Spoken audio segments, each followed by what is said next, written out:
Who makes the All-Star team? What do the Jazz do at the deadline? It's all part of an Ask LOJ edition of Locked On Jazz.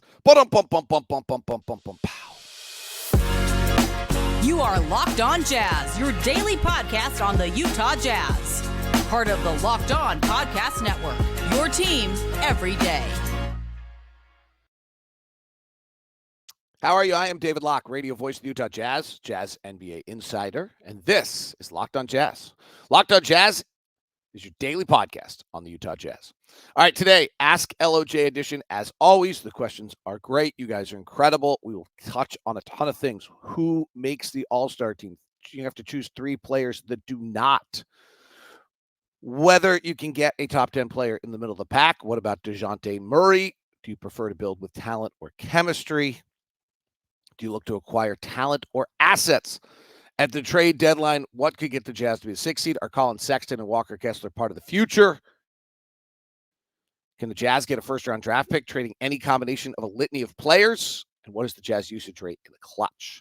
All great questions that are coming in today, and so we will touch on all of them on the program. I am David Locke, radio voice of the Utah Jazz, Jazz NBA insider, and as I mentioned, this is Locked On Jazz. And Locked On Jazz is your daily podcast in the Utah Jazz, give you insight, expertise, geeky numbers, and hopefully making it way better to be a Jazz fan each and every day. Thank you so much for making Locked On Jazz your first listen of the day. We are free and available on all podcasting apps as well as YouTube. Please subscribe. Hit the like button. That helps. Hit the little bell button. That notifies you. That helps you. That notifies you if you're on YouTube every time we put out a program. So please subscribe, follow, and join in with the program here on Locked On Jazz. And to the everydayers, you're the best. Thank you very much. We are still in D.C. We fly to Charlotte this afternoon. I'm going to go walk the mall here in just a few minutes. So excited for that. It's always kind of one of my favorite things to do. But let's get to your questions and get the show rolling. The All-Star starters were announced yesterday. Not a lot to quibble with, but now it gets tough. Does Lowry make the All-Star team? You need to have 3 players from the following group that don't make the All-Star team. Kawhi Leonard, Lauri Markkanen, Anthony Edwards, Anthony Davis, Paul George, James Harden, Domantas Sabonis, Devin Booker, De'Aaron Fox, and Steph Curry. So I think you can clearly decide that Steph Curry and Devin Booker are making the All-Star team on that list. I think Anthony Edwards has to make the All-Star team. They're the number 1 seed. Okay. So there's 3. Kawhi Leonard, I think, pretty much has to make the All-Star team. That's 4. You're now down to Lowry, Anthony Davis, Paul George, James Harden, Domantas Sabonis, De'Aaron Fox. 3 of those have to go. I think Fox is probably in trouble, considering Anthony Edwards, Booker, and Curry's positioning. I think Harden doesn't make it. So now we're down to 1. Lowry, Anthony Davis, Paul George, Sabonis. Are you really going to have the Kings without a single All-Star? Is Anthony Davis really not making the All-Star team? Is Paul George? Is Lauri Markkanen getting in over Paul George? That is tough. I mean, that is really tough. And then you look at the standings, and you've got the Clippers, I believe, still sitting at 3. And Zion Williamson, by the way, is not being mentioned in this conversation. Clippers are at 4. They've slipped behind Denver.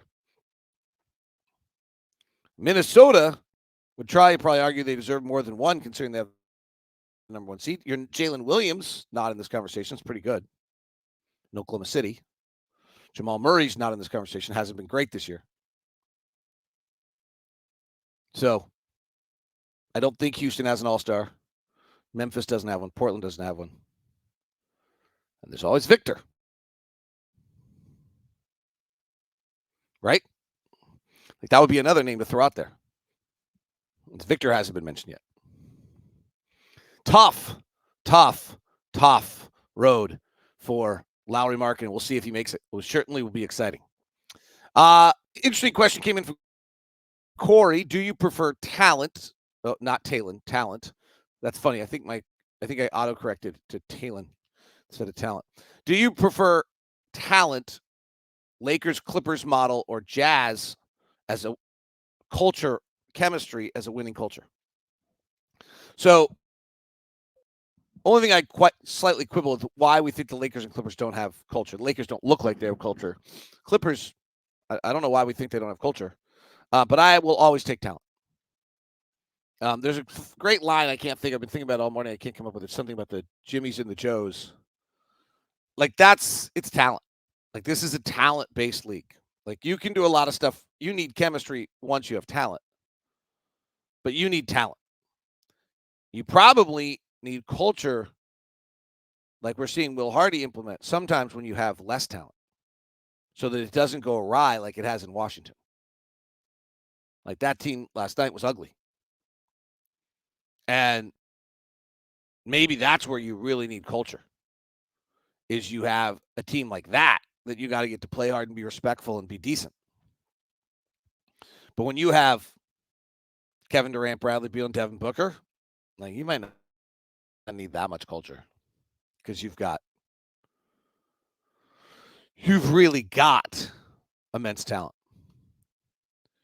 If the Jazz were to push for a 6 seed, what type of player would they add at the deadline? It's a great question. So my first initial kind of Gladwellian answer was a point guard. But Chris Dunn has kind of brought an element to this team that is pretty fabulous. And so, at a toughness, you'd hate to take that away. And so I quibble there. But on the other end, and Keontae, she looked so much better last night. It was so great to see. He just kind of had that burst back. But so that would be my first reaction is like, if you really like the weakness all season long, in my opinion, has kind of been point guard play. Now, the other thing is we're not a very good shooting team. Like we're 26th, the numbers at least say. We're 26th in the league in 3-point shooting, I think. So if we were trying to find something that pushed us to the 6th seed, I really think we need some shooting, right? Like, I mean, he's not a very good defensive player, but like if you added like a Buddy Hield, I'm just trying to think of a pure dead-eye shooter. What would that do to this team? I think that would help a great deal. Right? You're talking about a team that we just really like. Jordan's not a very efficient shooter. Collin's doing a nice job at 4 a game. Like, do we have somebody who can get up 8 or 9 a game? Like a 3-point dead-eye bomber. That's what I think would be the answer to that a little bit. More than I would think otherwise. Do you think the Jazz look to acquire talent, or do you look to acquire more assets?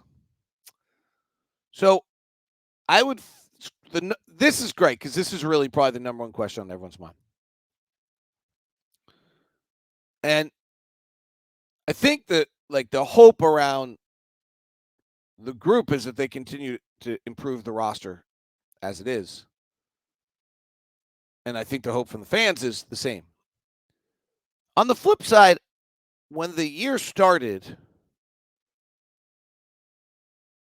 the front office's focus, I think, should be toward where the franchise is going to be, hopefully in June of, I'm not saying this is a timeline. I don't believe in timelines, but 2027, 2028, 2029, like anywhere in there. And I'm not sure I think that even though the team's playing so much better and it's kind of gelled, that should change. I've said this a lot. We're gonna continue to say this up to the trade deadline. You and I are watching the standings every night, looking that the Jazz are now a game and a half ahead of Houston and 2 games ahead of the Warriors. Warriors last night lose to Sacramento. And we're looking at the playoff positioning. Lakers beat Chicago last night. And we're looking to April 15th of 2024. It's the end of the season. I don't think the front office should be building the team right now with April of 2024 in mind. I think they should be building the front office with June of 2028 or 29 in mind.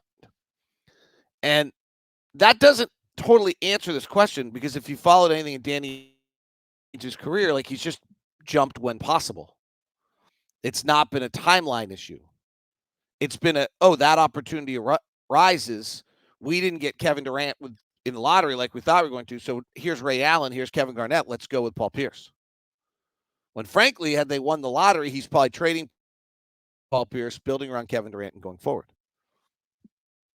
But that's not how the world worked on him. He's always putting himself in a position where he can make the move that's right, that's best at the time.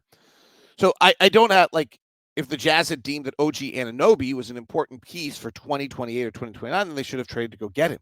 And that's adding a talent. But if the Jazz get offered a first-round pick for a player and they don't think it's a player that is going to be of that value for them in 2028 or 2029, then maybe you're looking more to acquire assets. Does that follow? So I think the key is I want my front office looking at 2018, 2019, not April 15th of 2024, as much as I'm looking at April 15th of 2024. All right, we're just getting started. Who are pieces of the core? What about DeJounte Murray? And then we will do 3 teams tonight as well. We will look at the Chicago Bulls and then some alphabetically other teams and what they may or may not have available at the trade deadline. Today's show is brought to you by Murdoch Hyundai, located at 4646 South State Street. Also in Logan and in Linden, the Hyundai lineup of cars is absolutely fabulous.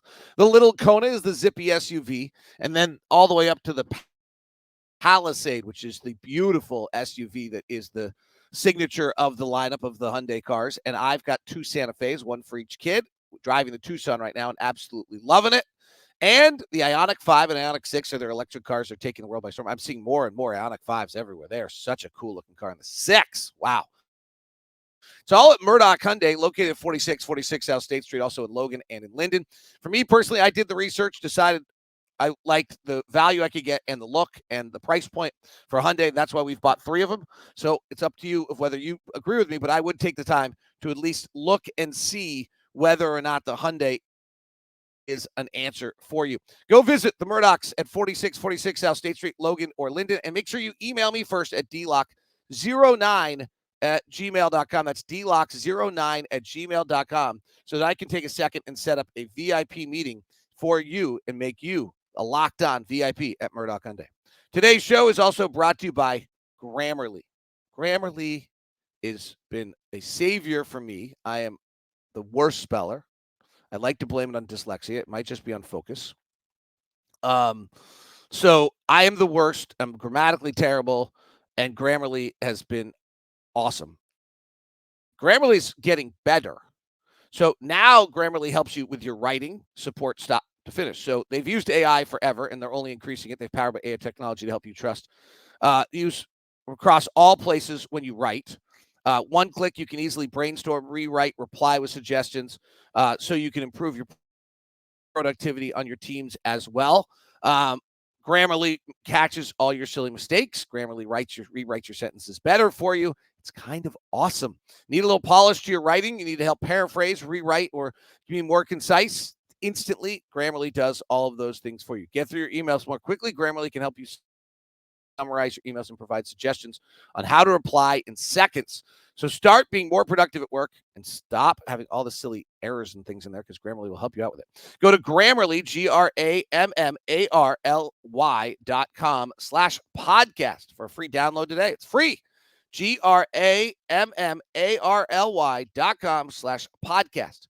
Free, and it makes you smarter. It's kind of totally awesome. It's all at Grammarly.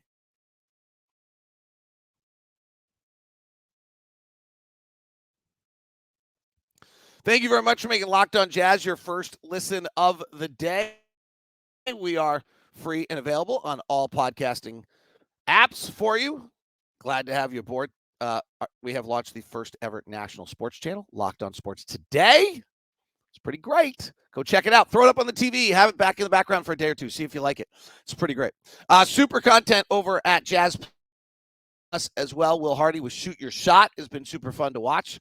Holly Rowe has been doing the Front Row podcast, and then they have a new Sounds of the Game with Walker Kessler over at Jazz Plus. Also, Jazz fans, season ticket deposits for next year are being taken right now. So get in. If you're already a season ticket holder, make sure you do your deposit so you don't lose your spot. But if you're thinking about it like this, let's do it. Let's have you be a part of the season ticket holder family. All right, let's get to DeJounte Murray questions. So two questions is, would DeJounte Murray be a player that Jazz should go get? It's kind of been the first question. And then the second question is could Will Hardy get DeJounte Murray back to being the defensive-minded player that he was when he was with San Antonio? So a few things. One is, I sometimes get nervous that San Antonio is such an incredible PR world that things they tell us that they say are taking place in San Antonio might not have actually been taking place, if that makes sense. Like, they really are just one of the greatest PR campaigns that's ever existed.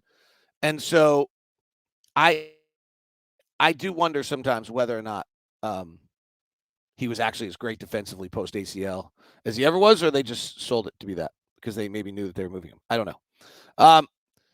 He's a negative 0.6 points game player. So one of my concerns on DeJounte is just his efficiency offensively. And that, I think, could be changed a little bit with shot selection. He only takes 29% of his shots as threes, and he only goes to the free throw line 6% of the time.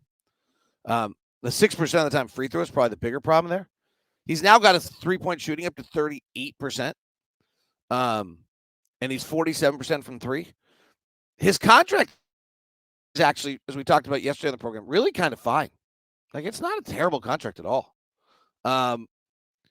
So I wouldn't expect him to be, specifically this question, elite again defensively. I think he sees himself as a primary offensive player, max player. So then the question is whether or not you can get him to be a little bit more efficient. He's really skilled.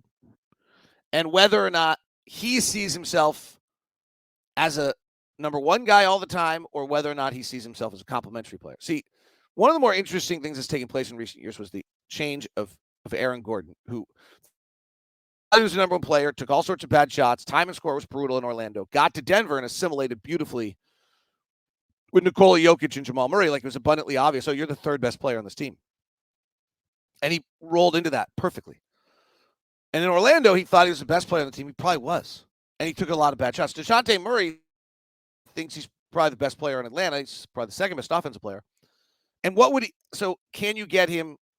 We don't have, like, would he come in and think he's the second best behind Lowry? We'll see. And then really, eventually, he's probably got to be your third or fourth best player. And is he willing to be that? Those are the things you'd have to know about him as a person, which I don't know. But his contract is not bad. He is elite offensively. He is super long. So there's some appealing aspects to him in that sense. And he could be a significantly interesting piece for the Jazz. Like, DeJounte Murray, Keontae George backcourt, if either of them can get efficient offensively, would be kind of fun. Do you still see Walker Kessler as the center of the future? So I certainly do see Walker Kessler as the defensive center of the future. His ability to get better offensively is going to dictate the amount of minutes he gets on the floor. If you're playing 5-on-4 offensively a lot of the time, that makes it hard to always play him. You're seeing more and more second units that are going small and switching 1 through 5, which gets to be a little complicated with Walker, because then the pick and roll is not as useful, and then he's not as able to cause some of the offensively have an impact. But he's going to have to improve his offensive game to be like the center of the future. But he's also in his second year, so let him have a chance. Like, let him develop, right? Like, let him take the time to do that. That's what it takes. And defensively, he's still been absolutely outstanding and totally great. So I don't know why he wouldn't be in that regard. So I just think this is one of those things that, like, he was really, really good last year. He also got a total pass from us on everything last year because we were so excited about him because he wasn't Rudy and he was good and he was surprisingly good. And we just gave him 100% pass. And then in our minds, we went, boom, he's there. And he's like a second-year player. He's got work to do. He's working at it. It's, his offensive rate last year, if you kind of look at it per minutes, was nothing special. His defense is really, really elite. That's like he was one of the greatest shot blockers and rim defenders ever at Auburn. It continues to be. He's got to get to be a better pick and roll pick setter and pick and roll player. We talked about that earlier this week, that we just need a better pick and roll game on both sides of the equation, from the guards and the bigs. So though he's still got a chance. He's got to have a chance to evolve. But yeah, I don't see why not. Do you think Collin Sexton is a piece of the core going forward? He really might be. He is so dramatically different of a player. It's incredible what a different player he is than the player that came to the Jazz, who played some last year, who played some this year. I at times found Collin one of the most unwatchable players to watch. And I now find him one of my most favorite players to watch, just on the simplest element of how he's approaching the game. He's always had the most endearing heart, and he's always had the best desire, and he's always wanted to do the right thing. He's always wanted to work. But, like, I just actually, for a long time, was like, I've never met anyone who's got a bigger desire to do right, who I'm just not sure he can do it. But he's showing you can do it. His passing is fabulous. He's slowed down. He still makes a mistake or two a night. He's not perfect. But he's so dramatically better at all of these things than he was 3 months ago. It's one of the great stories of the season, frankly. It might if Lowry last year made the season single-handedly a success, I think Collin this year might single-handedly make this season a success. He's tenacious. He plays with beautiful energy. He's a fighter. He gives your team a persona. He's got grit. He's good. He's got a first step that's elite. He's got things that make the other team bend. He's now passing. This was the lowest assist usage rate player in the NBA for 2 years in Cleveland. I mean, he's really, really, really playing well. It's pretty cool. All right, can the Jazz get a first-round pick? And we'll look at some teams as well in our trade deadline preview series as we continue here on Locked On Jazz. All right, this might be the most important minute or two I give you all week long, because this is time to combine two absolutely brilliant forces into one to make you smarter. Those two brilliant forces, Josh Lloyd of Locked On Fantasy Basketball and eBay Motors Guaranteed Fit. It's the eBay Motors Guaranteed Fit, eBay's Guaranteed Fit fantasy pick of the week.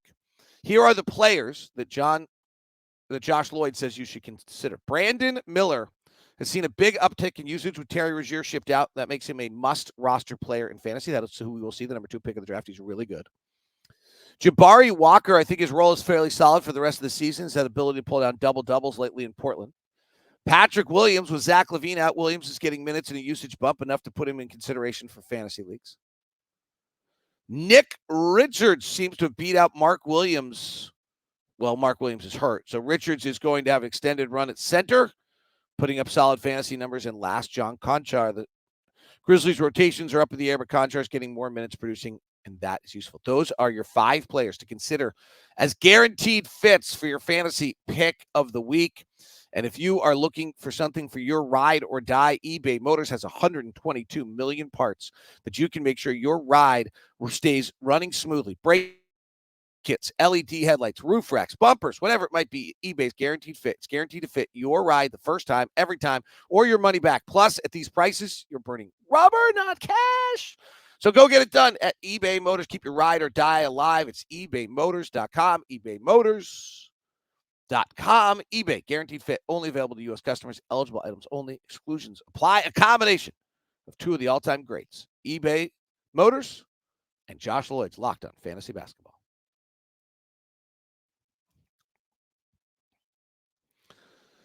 Great LOJ questions as always. I thank you guys for it. Thought this was interesting. Can the Jazz get a first-round pick trading any combination of Clarkson, Olynyk, Collins, Simone, THT, or Dunn? I could be 100% wrong on this, but I actually think of all weird things that Simone might have the most value to a contending team of any of those players. That might be nuts. Clarkson's just super interesting. He's a high usage player who's great and wins games. But most really, really good teams are acquiring talent to trade them probably already have a Jordan Clarkson or Clarkson type, or have a hard time figuring out where you're getting all those possessions.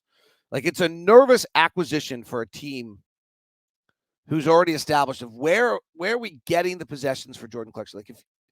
Someone like Denver, maybe it's all right, where they're just so limited on their bench that they're short possessions on their bench. Someone like Jordan would be amazing. They just don't have, we'll see it here in a second, they don't have the money. They don't have a mechanism by which to do it. And Kelly is the ultimate team player, but defensively, there's some questions whether he can stay on the floor in the playoffs late.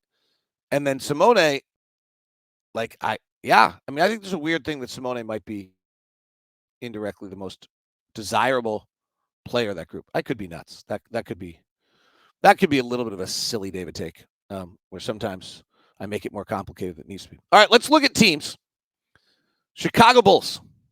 Zach LaVine's the big name at $40 million. Be interesting to see if they ever actually move him. He's out again with a sprained ankle. 40, 43, 46, and 48. Here's been my take on Zach LaVine the whole time in regards to the Utah Jazz. He's not probably a championship piece of your puzzle. But if you were to acquire a 28-year-old Zach LaVine with some of your assets and you move Zach LaVine in 18 to 20 months, would you get more for him or the assets in which you just traded? That's the question to me. Can you up your ass? I would acquire him as an asset. Can you up your asset game in a manner that makes it so that you suddenly can use more future?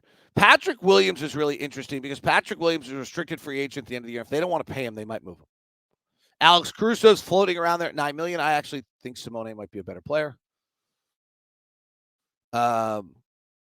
No, another silly take. Probably Homer. So that's where Chicago sits. Cleveland, who's Donovan and Jared Allen have been great. Darius Garland comes back. Did they ever move Darius Garland? He's got a 5-year, $200 million deal. They probably should, but then Donovan leaves and they're screwed. Donovan is 2025, 2026 player option, which he'll certainly, so he's got 1 year left on his deal. Jared Allen's got 3 years at 20. Karis LeVert's an inefficient scorer at 16. I don't think they'd move him. Max Strus is on a 4-year deal and been kind of a perfect fit. I think they would be willing to move George Niang at 8 and Dean Wade at 5 or 6 to get, so they have $14 million there to play with, plus some of their lower contracts to see if they could go add another piece. They're close.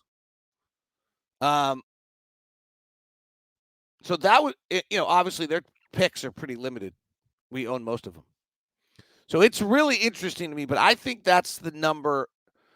But from our standpoint, we already own all their picks. So if we're taking George Niang and Dean Wade for $13 million so they could add a scorer or a player off their bench that fits into our salary structure, we actually own all their picks.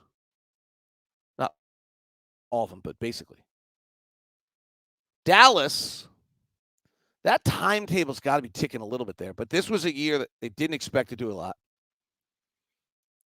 I always think that they could move Tim Hardaway. He's got $18 million next year on 1 year. He's also extension eligible. Somebody likes him. Grant Williams has not hit a vibe there. He's got a 4-year, $53 million deal, which is not a bad deal. Somebody might want that for them to upgrade. Rashawn Holmes is on an expiring $12 million deal. That one, I think, but he has a player option. So that one gets interesting. I assume he would take the player option, but I could see the Jazz with that $12 million contract maybe taking back some sort of pick or something for a player with Dallas. Maxi Kleber's at $11 million for each of the next few years. That's like, so there's Dallas could put together something if they had interest in one of our guys and they have their picks, I believe. New York, I think, has their pick this year 11 through 30. So it would have to be down the road. I think it would have to be a 27 or 28 first-round pick, and their 29 is going to Brooklyn. So, but I think Dallas is an interesting trade partner where we might be able to get an asset. I don't know if we have a player that gets a first-round pick, gets one of those first-round picks, but they have some pieces in there.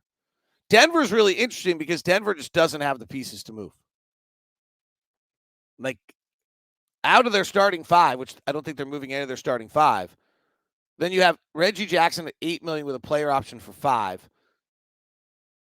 Zeke Naji, who's struggled, who's on a 4-year contract with 8.87 down the road, and I get they could, that gets complicated to move, but then all their other players are $2 and $3 million players. Like they're gonna have to couple, like this is kind of the new era where they'd have to couple together like 5 different deals, 5 different players to get to like the $12 million you need to make a deal. Dallas is interesting. Dallas, I think, is got some pieces where they could move and add an asset, and if they're willing to move one of their picks, or maybe it's just second-round picks. This gets back to that first question. Do the Jazz actually have a player that's going to go garner them a first-round pick if you're just looking for assets? Fabulous show. Thank you very much for all your pieces. You guys are great. I thank you so much for all you do for Locked On Jazz. We now send you to the first ever 24/7 national sports channel, Locked On Sports Today. If you're a Jazz season ticket holder, make sure you get your renewals in. If you're not, please become a Jazz season ticket holder and become a part of our family. We'd love to have you. It is Locked On Jazz, part of the Locked On Podcast Network.